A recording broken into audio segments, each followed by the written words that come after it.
సౌభాగ్యలక్ష్మీ రావమ్మ అమ్మా, సౌభాగ్యలక్ష్మీ రావమ్మ. నుదుట కుంకుమార విబింబముగా కన్నుల నిండుగా కాటుక వెలుగా, నుదుటి కుంకుమార విబింబముగా కన్నుల నిండుగా కాటుక వెలుగా, కాంచనహారము గళమున మెరయగ పీతాంబరముల శోభలు నిండుగా, కాంచనహారము గళమున మెరయగ పీతాంబరముల శోభలు నిండగా, సౌభాగ్యలక్ష్మీ రావమ్మ అమ్మా, సౌభాగ్యలక్ష్మీ రావమ్మ.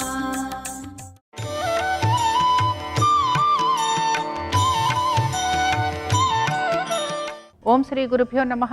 ఓం శ్రీ మాత్రే నమః. ఈటీవీ ప్రేక్షకులకి నమస్కారం. శుభమస్తు కార్యక్రమానికి స్వాగతం. శుభమస్తు కార్యక్రమంలోని గ్రహఫలం అంశంలో ద్వాదశ రాశుల వారి శుభాశుభ ఫలితాలు, ద్వాదశ రాశుల వారు ఎటువంటి పరిహారాలను పాటించాలి, అలాగే ఈరోజు తిరుమల శ్రీవారి జ్యేష్ఠాభిషేకం ప్రారంభం. జ్యేష్ఠాభిషేకం ప్రత్యేకత, విశిష్టత, పాటించాల్సిన నియమాలు ఏమిటి అనే విషయాన్ని శ్రీరస్తు అనే అంశంలో తెలుసుకుందాం. ముందుగా నేటి పంచాంగం. స్వస్తి శ్రీ చాంద్రమాన శ్రీ పరాభవనామ సంవత్సరం, ఉత్తరాయణం, గ్రీష్మ ఋతువు, నిజ జ్యేష్ఠమాసం. ఈరోజు తిథి నిజ జ్యేష్ఠ శుద్ధ ద్వాదశి, రాత్రి 10:43 వరకు. నక్షత్రం విశాఖ, రాత్రి 8:21 వరకు. రాహుకాలం ఉదయం 10:30 నుంచి 12 వరకు. ఈనాటి పంచాంగాన్ని అనుసరించి ఈరోజు శుక్రవారం, దీంతో పాటుగా విశాఖ నక్షత్రం ఉంది. ముఖ్యంగా వివాహాది శుభకార్య ప్రయత్నాలు చేస్తున్న వారికి ఈరోజు చాలా వరకు అనుకూలత అనేది కనపడుతూ ఉంటుంది. దీంతో పాటుగా కుటుంబ వ్యవహారాలలో ఎక్కడైనా ఇబ్బందులు లాంటివి ఉంటే వాటికి సంబంధించి కూడా మీరు మంచి నిర్ణయాలు తీసుకోవడానికి ప్రయత్నం అయితే చేస్తూ ఉంటారు. అలాగే అనేక రంగాలలో ఉన్న వారికి శుభ ఫలితాలు అనేవి కనపడుతూ ఉంటాయి. ఇక ఈనాటి గ్రహస్థితి ఏ విధంగా ఉందో పరిశీలిద్దాం. కుజుడు వృషభంలో సంచారము, రవి మిథునంలోను, బుధ గురు శుక్ర కర్కాటకంలోను, కేతువు సింహంలోను, రాహువు కుంభంలోను, శని మీనరాశిలోను సంచరిస్తున్నారు. ఈ గ్రహస్థితి ఆధారంగా ద్వాదశ రాశుల వారి ఫలితాలు ఏ విధంగా ఉన్నాయో పరిశీలిద్దాం. ముందుగా మేషరాశి.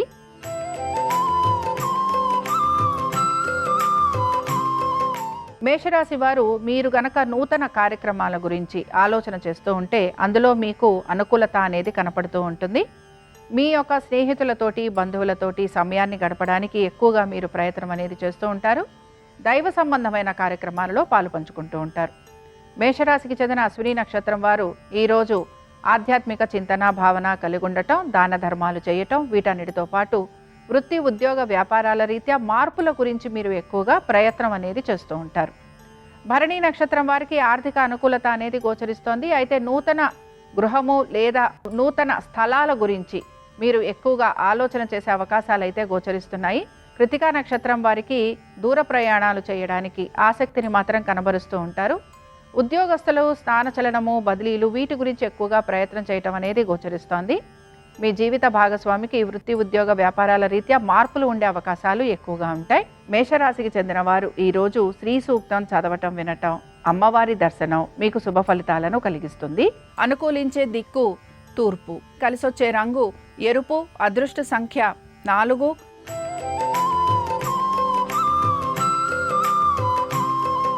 వృషభ రాశి వారి ఫలితాలను గనక పరిశీలించినట్లయితే పనులు నెమ్మదిగా పూర్తవుతాయని గ్రహించాలి. వీటితో పాటు ఖర్చులు అధికంగా ఉండే అవకాశాలు అయితే గోచరిస్తున్నాయి. వివాహాది శుభకార్య ప్రయత్నాలలో సానుకూలత అనేది కనపడుతూ ఉంటుంది. వృషభ రాశికి చెందిన కృతికా నక్షత్రం వారికి ఆర్థికపరమైన విషయాలలో తగు జాగ్రత్తలు పాటించాలి. అలాగే మీ సోదరులతోటి, బంధుమిత్రులతోటి కలుగుతున్న ఇబ్బందులు తొలగిపోయే అవకాశం గోచరిస్తోంది. వృత్తి, ఉద్యోగ, వ్యాపారాల రీత్యా మీకు అనుకూలత అనేది కూడా కనపడుతూ ఉంటుంది. అయితే ఆర్థికపరమైన విషయాలలో ఒత్తిడికి మాత్రం గురవుతూ ఉంటారు. రోహిణీ నక్షత్రం వారికి ఈరోజు పనులు నెమ్మదిగా పూర్తవుతాయి. అలాగే మీ యొక్క స్నేహితులతోటి, బంధువులతోటి జాగ్రత్తగా ఉండాలి. మీరు ఆశిస్తున్న పనులు పూర్తి కావట్లేదనే నిరాశ, చికాకు మీలో ఎక్కువగా గోచరిస్తూ ఉంటాయి. ఇక మృగశిర నక్షత్రం వారికి మాత్రం ఆర్థికపరమైన విషయాలలో జాగ్రత్త అవసరం. ఖర్చులు అధికంగా ఉండటం, కోర్టు వ్యవహారాలలో మీరు ఆశించిన ఫలితాలు లభించకపోవటం, వాహనాలు నడుపుతున్నప్పుడు జాగ్రత్త వహించాలి. వృషభ రాశికి చెందిన వారు ఈరోజు దేవి ఖడ్గమాల స్తోత్రం చదవటం, వినటం, అమ్మవారి దర్శనం మీకు శుభ ఫలితాలను కలిగిస్తుంది. అనుకూలించే దిక్కు ఉత్తరం. కలిసొచ్చే రంగు తెలుపు. అదృష్ట సంఖ్య 3.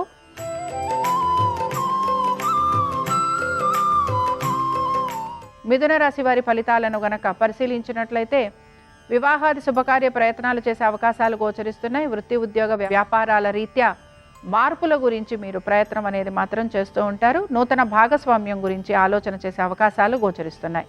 ఇక మిథున రాశికి చెందిన మృగశిర నక్షత్రం వారు స్థిరాస్తులను కొనేందుకు ఎక్కువగా ఆసక్తిని కనబరుస్తూ ఉంటారు. వీటి గురించి మీరు కొత్త రుణాలు తీసుకోవడానికి కూడా ప్రయత్నం అనేది చేస్తూ ఉంటారు. అలాగే కోర్టు వ్యవహారాలకు సంబంధించి వాయిదా కోరేందుకు మీరు ప్రయత్నం చేసే అవకాశాలు గోచరిస్తున్నాయి. ఇక ఆర్ద్ర నక్షత్రం వారిని గనక పరిశీలించినట్లయితే ఆర్ద్ర నక్షత్రం వారికి మాత్రం సంతానము వారి అభివృద్ధి గురించి మీరు ఎక్కువగా ఖర్చు పెట్టే అవకాశాలు గోచరిస్తున్నాయి. దీంతో పాటు వృత్తి ఉద్యోగ వ్యాపారాలలో ఎటువంటి మార్పులు గోచరించటం లేదు. పునర్వసు నక్షత్రం వారికి ఈరోజు ఆర్థిక అనుకూలత గోచరిస్తోంది. అలాగే మీ యొక్క వృత్తి ఉద్యోగ వ్యాపారాల రీత్యా మీరు కోరుకుంటున్న మార్పులు చేర్పుల గురించి ఎక్కువగా ప్రయత్నం చేస్తూ ఉంటారు. దీంతో పాటుగా ఆధ్యాత్మిక చింతన భావన పెరిగే అవకాశాలు కూడా గోచరిస్తున్నాయి. ఇక మిథున రాశికి చెందిన వారు ఈరోజు లక్ష్మీదేవి యొక్క సహస్రనామాలు చదవటం వినటం అమ్మవారి దర్శనం మీకు శుభ ఫలితాలను కలిగిస్తుంది. అనుకూలించే దిక్కు దక్షిణం. కలిసొచ్చే రంగు నలుపు. అదృష్ట సంఖ్య 9.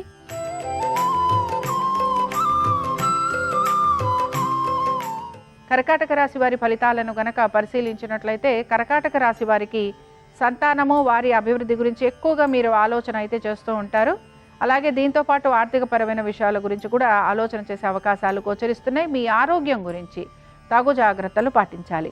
ఇక పునర్వసు నక్షత్రం వారిని పరిశీలించినట్లయితే ఆరోగ్యం పట్ల జాగ్రత్త వహించడం అవసరం. శత్రువుల వలన ఎక్కువగా ఇబ్బందికి గురవుతూ ఉంటారు. నూతన రుణ ప్రయత్నాలు చేస్తున్న వారికి సానుకూలత అనేది గోచరిస్తూ ఉంటుంది. భాగస్వామ్యం వలన ఇబ్బందులకి గురవుతూ ఉంటారు. ఇక పుష్యమి నక్షత్రం వారిని పరిశీలించినట్లయితే శ్రమకి గురయ్యే అవకాశాలు అయితే గోచరిస్తున్నాయి. ఆధ్యాత్మిక చింతన భావన అనేది కనపడుతూ ఉంటుంది. ఆర్థికపరమైన విషయాల్లో ఈ రోజు అనుకూలత అనేది గోచరిస్తోంది. ఇక ఆశ్లేష నక్షత్రం వారిని పరిశీలించినట్లయితే మీరు భూగృహ సంబంధ విషయాలలో మీకు చికాకులు పెరిగే అవకాశం అయితే కనపడుతోంది. ఇంజనీర్లకి కాంట్రాక్టర్లకి మాత్రం మీ బిల్లుల వసూళ్ల విషయంలో ఆలస్యం అనేది కూడా గోచరిస్తూ ఉంటుంది. కర్కాటక రాశికి చెందిన వారు ఈరోజు దుర్గాదేవి అష్టోత్తరం చదవటం వినటం అమ్మవారి దర్శనం మీకు శుభ ఫలితాలను కలిగిస్తుంది. అనుకూలించే దిక్కు తూర్పు. కలిసొచ్చే రంగు ఎరుపు. అదృష్ట సంఖ్య 1.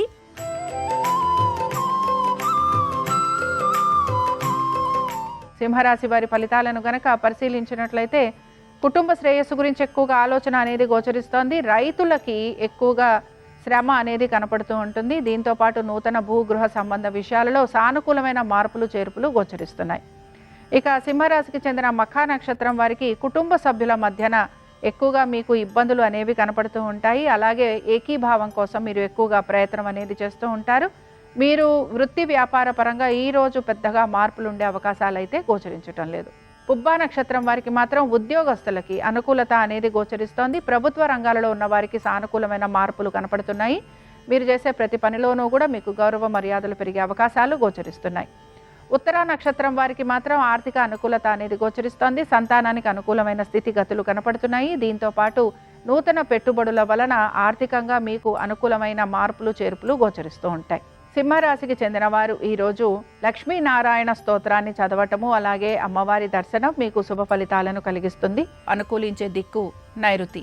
కలిసొచ్చే రంగు తెలుపు. అదృష్ట సంఖ్య 4.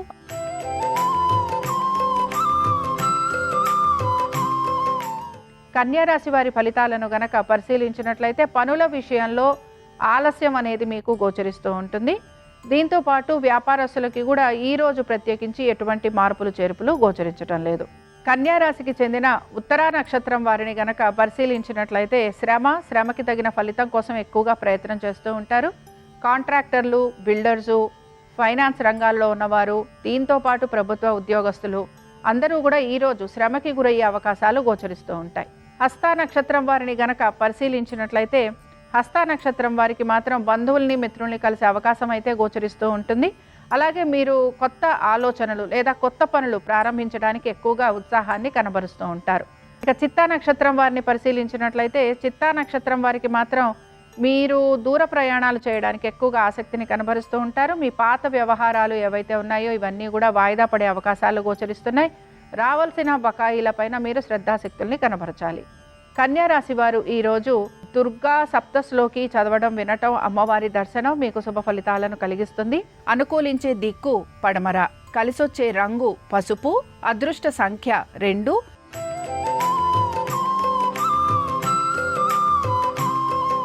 తులారాశి వారి ఫలితాలను గనక పరిశీలించినట్లయితే తులారాశి ఉద్యోగస్తులకి సానుకూలత అనేది గోచరిస్తూ ఉంటుంది. నూతన రుణ ప్రయత్నాలు చేస్తున్న వారికి అనుకూలంగా ఉండే అవకాశాలు కనపడుతూ ఉంటాయి. వ్యాపారస్తులకి దీంతో పాటు వ్యవసాయదారులకి కూడా ధనలాభం అనేది గోచరిస్తోంది. ఇక తులారాశికి చెందిన చిత్తా నక్షత్రం వారిని పరిశీలించినట్లయితే నమ్మిన వ్యక్తుల వలన మీకు ధన నష్టం కలిగే అవకాశాలు అయితే కనపడుతూ ఉంటాయి, కాబట్టి జాగ్రత్త వహించాలి. అయితే సినీ కళా రంగాలలో ఉన్న వారికి మాత్రం అనుకూలత అనేది కనపడుతూ ఉంటుంది. ఇక స్వాతి నక్షత్రం వారికి మాత్రం మీరు చేపట్టిన పనులు ఏవైతే ఉన్నాయో అవన్నీ కూడా అతి కష్టం మీద మీరు పూర్తి చేస్తూ ఉంటారు. ప్రయాణాలు లేదా లిటిగేషన్లు, కోర్టు కేసులు ఇలాంటి వాటిల్లో మీకు వాయిదా పడే అవకాశాలు కూడా మీకు కనపడుతూ ఉంటాయి. ఇక విశాఖ నక్షత్రం వారికి పరిశీలించినట్లయితే ఫైనాన్స్ రంగాలలో ఉన్న వారికి, వ్యాపారస్తులకి, కంపెనీ యజమానులకి వీరికి ఆర్థికంగా అనుకూలత అనేది కనపడుతోంది. అలాగే విద్యార్థులకి కలుగుతున్న అవరోధాలు ఏవైతే ఉన్నాయో వీటిని కూడా మీరు అధిగమిస్తూ ఉంటారు. ఇక తులారాశికి చెందిన వారు ఈరోజు మహాలక్ష్మి అష్టోత్తరం చదవటం, వినటం, అమ్మవారి దర్శనం మీకు శుభ ఫలితాలను కలిగిస్తుంది. అనుకూలించే దిక్కు పడమర, కలిసొచ్చే రంగు పసుపు, అదృష్ట సంఖ్య 2.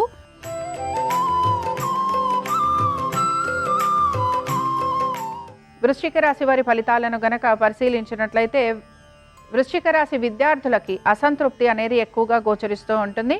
అలాగే మీ భవిష్యత్తు గురించి మీరు ఎక్కువగా ఆలోచన చేసే అవకాశాలు కూడా కనపడుతూ ఉంటాయి. భాగస్వామ్యంలో ఉన్న వారికి మాత్రం కొంతవరకు వాదోపవాదాలు ఉండటం కానీ లేదా సమస్యలు లాంటివి ఉండే అవకాశాలు కనపడుతూ ఉంటాయి. వృశ్చిక రాశికి చెందిన విశాఖ నక్షత్రం వారు శాస్త్ర సాంకేతిక రంగాలలో ఉన్న వారికి అనుకూలత అనేది కనపడుతూ ఉంటుంది. అలాగే వీరికి అభివృద్ధి కూడా కలుగుతుంది. అనురాధ నక్షత్రం వారిని గనక పరిశీలించినట్లయితే అనురాధ నక్షత్రం వారికి వైద్యులకి, కాంట్రాక్టర్లకి, దీంతో పాటు ఇతర వృత్తులలో ఉన్న వారికి పదోన్నతులు, అలాగే ఆర్థిక అనుకూలత గోచరిస్తోంది. జ్యేష్ఠ నక్షత్రం వారికి శ్రమ అధికంగా ఉంటుంది. అయితే మీ వ్యక్తిగత పనులు ఏవైతే ఉన్నాయో అవి పూర్తయ్యే అవకాశాలు కనపడుతూ ఉంటాయి. ఇక వృశ్చిక రాశికి చెందిన వారు ఈరోజు పద్మావతి స్తోత్రం చదవటం, వినటం, అమ్మవారి దర్శనం మీకు శుభ ఫలితాలను కలిగిస్తుంది. అనుకూలించే దిక్కు ఈశాన్యం, కలిసొచ్చే రంగు ఎరుపు, అదృష్ట సంఖ్య 1.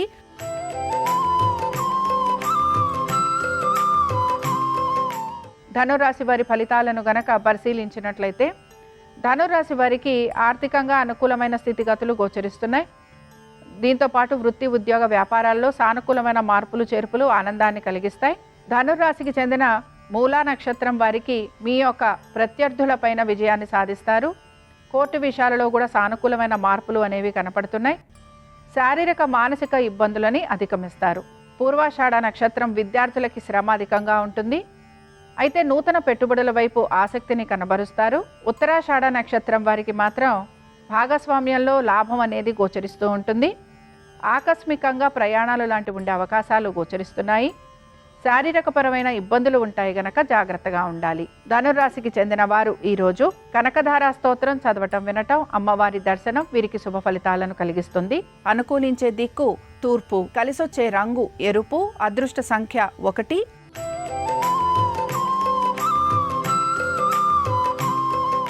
మకర రాశి వారి ఫలితాలను గనక పరిశీలించినట్లయితే మకర రాశి వారికి ఆర్థికంగాను, వృత్తిపరంగాను సానుకూలమైన మార్పులు అయితే కనపడుతూ ఉంటాయి. ఇక మకర రాశికి చెందిన ఉత్తరాషాఢ నక్షత్రం వారు విద్యార్థులకి శ్రమ అధికంగా ఉంటుంది. ఆశించిన ఫలితాల కోసం మీరు ఎక్కువగా ఇబ్బందికి గురవుతూ ఉంటారు. ఇక శ్రవణ నక్షత్రం వారికి వివాహాది శుభకార్య ప్రయత్నాలలో అనుకూలమైన స్థితిగతులు గోచరిస్తున్నాయి. అలాగే మీరు ప్రతి విషయంలోనూ కూడా విజయాన్ని సాధిస్తారు. ఇక ధనిష్ట నక్షత్రం వారిని పరిశీలించినట్లయితే మీరు కోరిన ప్రాంతాలకు మీకు బదిలీలు లాంటివి ఉండే అవకాశాలు గోచరిస్తున్నాయి. వైద్యులకి, లాయర్లకి, విద్యారంగంలో ఉన్న వారికి పదోన్నతులు అనేవి కనపడుతూ ఉంటాయి. ఇక మకర రాశికి చెందిన వారు ఈరోజు కాళీదేవిని ఆరాధన చేయటం, అమ్మవారి అష్టోత్తరం చదవటం మీకు శుభ ఫలితాలను కలిగిస్తుంది. అనుకూలించే దిక్కు ఈశాన్యం, కలిసొచ్చే రంగు తెలుపు, అదృష్ట సంఖ్య 7.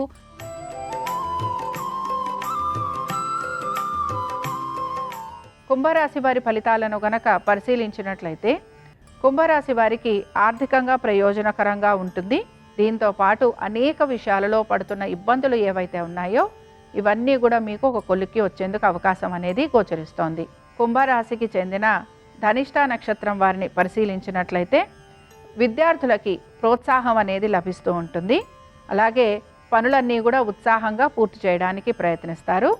వివాహాది శుభకార్య ప్రయత్నాలు చేస్తున్న వారికి ప్రయత్నం కొనసాగే అవకాశాలు గోచరిస్తున్నాయి.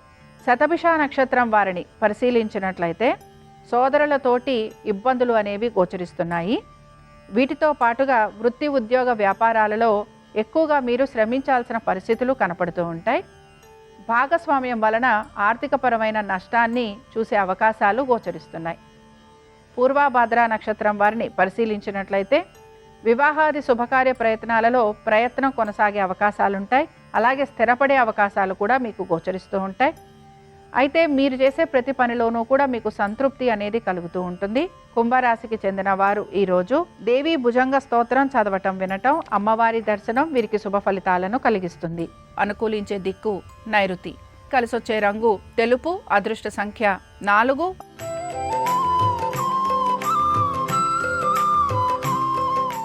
మీనరాశి వారి ఫలితాలను గనక పరిశీలించినట్లయితే మీనరాశి వారికి రావలసిన బకాయిలు ఏవైతే ఉన్నాయో వాటి గురించి ఎక్కువగా ఆలోచన అనేది చేస్తూ ఉంటారు. మీరు చేసే ప్రతి పనిలోనూ ఆటంకాలు కలిగే అవకాశాలు ఎక్కువగా ఉంటాయి. మీనరాశికి చెందిన పూర్వభాద్ర నక్షత్రం వారిని పరిశీలించినట్లయితే ఆదాయ వ్యయములు ఏవైతే ఉన్నాయో వీటి గురించి జాగ్రత్తగా ఉండాలి. భూగృహ సంబంధ విషయాలలో తగిన విధంగా నిర్ణయాలు తీసుకుంటారు. ఉద్యోగపరంగాను వ్యాపార పరంగాను మార్పులు అనేవి గోచరిస్తూ ఉంటాయి. ఇక ఉత్తరాభాద్ర నక్షత్రం వారికి పరిశీలించినట్లయితే ప్రతి విషయంలోనూ కూడా జాప్యం అనేది కలుగుతూ ఉంటుంది. మానసికంగా ఆందోళన పెరిగే అవకాశాలు ఎక్కువగా ఉంటాయి. రేవతి నక్షత్రం వారిని పరిశీలించినట్లయితే మాట పట్టింపులు, విరోధాలు ఎక్కువగా ఉంటాయి. దీంతో పాటు నూతన వస్తు వాహనాల పట్ల జాగ్రత్త వహించాలి. ఆరోగ్యం మీద కూడా శ్రద్ధాశక్తుల్ని కనబరచాలి. మీనరాశికి చెందిన వారు ఈరోజు అఖిలాండేశ్వరి స్తోత్రాన్ని చదవటం, వినటం, అమ్మవారి దర్శనం మీకు శుభ ఫలితాలను కలిగిస్తుంది. అనుకూలించే దిక్కు పడమర. కలిసొచ్చే రంగు పసుపు. అదృష్ట సంఖ్య 2. ఇవి ద్వాదశ రాశుల వారి ఫలితాలు. శుక్రవారం సందర్భంగా మహాలక్ష్మీదేవి అనుగ్రహం ద్వాదశ రాశుల వారి మీద ఉండాలని ఆశిస్తూ స్వస్తి. శ్రీరస్తు శుభమస్తు. జ్యేష్ఠ మాసంలో వర్షాలు బాగా కురవటానికి, పంటలు బాగా పండటానికి కలియుగ ప్రత్యక్ష దైవమైన వెంకటేశ్వర స్వామికి జ్యేష్ఠ మాసంలో జ్యేష్ఠాభిషేకం అనే పేరుతో ప్రత్యేకమైన ఉత్సవాన్ని నిర్వహిస్తారు. ఈ జ్యేష్ఠాభిషేకం సందర్భంగా వేద పండితులు శ్రీ సూక్తం, పురుష సూక్తం, భూ సూక్తం వీటన్నిటినీ పఠిస్తూ ఉండగా శుద్ధ జలాలతో స్వామివారికి అభిషేకాన్ని నిర్వహిస్తారు. ఆ తర్వాత పాలు, పెరుగు, తేనె, కొబ్బరి నీళ్లు, పసుపు నీళ్లు అనేక కలశాల్లో ఏర్పాటు చేసి స్వామికి స్నపన తిరుమంజనాన్ని నిర్వహిస్తారు. జ్యేష్ఠాభిషేకం ప్రధానంగా 3 రోజుల పాటు జరుగుతుంది. జ్యేష్ఠాభిషేకం చివరి రోజు స్వామివారికి స్వర్ణ కవచాన్ని ధరింపజేస్తారు. శ్రీదేవి భూదేవి సమేత మలయప్ప స్వామి ఎప్పుడూ కూడా స్వర్ణ కవచంతో దర్శనమిస్తారు. ఈ జ్యేష్ఠాభిషేక సమయంలోనే స్వర్ణ కవచాన్ని తీసివేస్తారు. మళ్ళీ జ్యేష్ఠాభిషేకం పూర్తయిపోయిన తర్వాత స్వర్ణ కవచంతో స్వామివారు భక్తులందరికీ దర్శనమిస్తారు. కాబట్టి ఈ జ్యేష్ఠాభిషేకాన్ని దర్శనం చేసుకున్నట్లయితే వెంకటేశ్వర స్వామి సంపూర్ణమైన అనుగ్రహానికి ప్రతి ఒక్కరూ సులభంగా పాత్రులు కావచ్చు.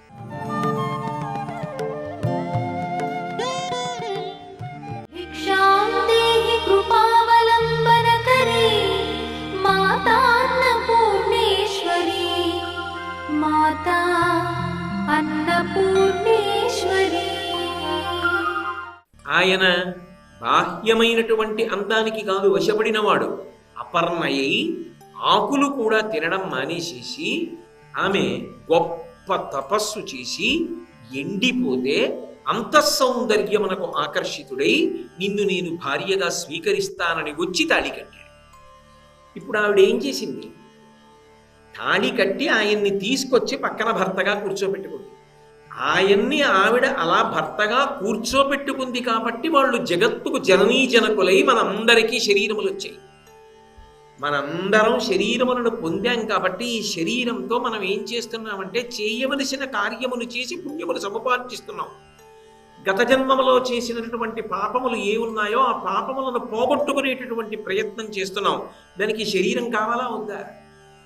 దీన్ని ఇవ్వడంలో ఆ తల్లి అంత గొప్ప తపస్సు చేసి శంకరుడి చేత తాళి కట్టించుకుంది. లోకంలో ఎవరైనా ఏ పురుషుడైనా ఆ స్త్రీని మోహించి వరించి ఆమె యందు మక్కువను పొంది లేదా పెద్దలు నిర్ణయించారని ఆమెను భార్యగా స్వీకరిస్తాడు. పార్వతీదేవి విషయంలోనూ ఆమె తపస్సు చేసి శంకరుడి చేత 3 ముళ్ళు వేయించుకుంది. అలా వేయించుకుని ఆమె లోకములకన్నిటికీ కూడా జనని అయింది, తల్లిగా నిలబడింది. ఇప్పుడు ఆ ఆభరణం వంక మీరు ఒక్కసారి చూశారనుకోండి, అమ్మ పాదాలకి దగ్గరగా కూర్చుని చంటి పిల్లాడు తలపైకెత్తి చూసినట్టు చూస్తే అమ్మ ఇలా కూర్చున్నప్పుడు ఆవిడ మంగళసూత్రం పైకి శతమానములు కనపడుతున్నాయి అనుకోండి. ఆవిడ సాధించినటువంటి అద్భుతం, మన్మధుణ్ణి శంకరుడు కాల్చేస్తే ఆవిడ రూపం లేకుండా మన్మధుడు రతీదేవికి మాత్రమే కనపడుతూ సమస్త ప్రాణుల మీద బాణములను ప్రయోగించి సృష్టి జరగడానికి అవకాశం కల్పించింది. ఆవిడ అలా కల్పించి ఉండకపోతే అసలు సృష్టి జరిగేదా? సృష్టి చక్రం ఆగిపోయేదే కాదా? ధర్మచక్రం ఆగిపోతుంది, అసలు సృష్టి లేదు. అప్పుడు జీవులందరూ పడిపోవడమే తప్ప ఇక కొత్తగా జీవులు రారు, మన్మధుడు లేడు కాబట్టి. కానీ ఆమె మన్మధుణ్ణి బతికించింది. మన్మధుణ్ణి బతికించడం కాదు, ఆ మన్మధుణ్ణి కాల్చినటువంటి వాడి చేత తాళి కట్టించు. ఇప్పుడు ఆభరణమా? ఆభరణము వెనక ఆమె యొక్క వైభవమా? నానారత్న విచిత్ర భూషణకరీ. మీరు అమ్మవారు అనేకమైనటువంటి రత్నములతో కూడుకున్న ఆభరణములను ధరించి ఉన్నది బాహ్యార్థం కాదు. ఆమె గుణముల యందు మీరు మునుక వెయ్యడానికి ఇది సాధనం.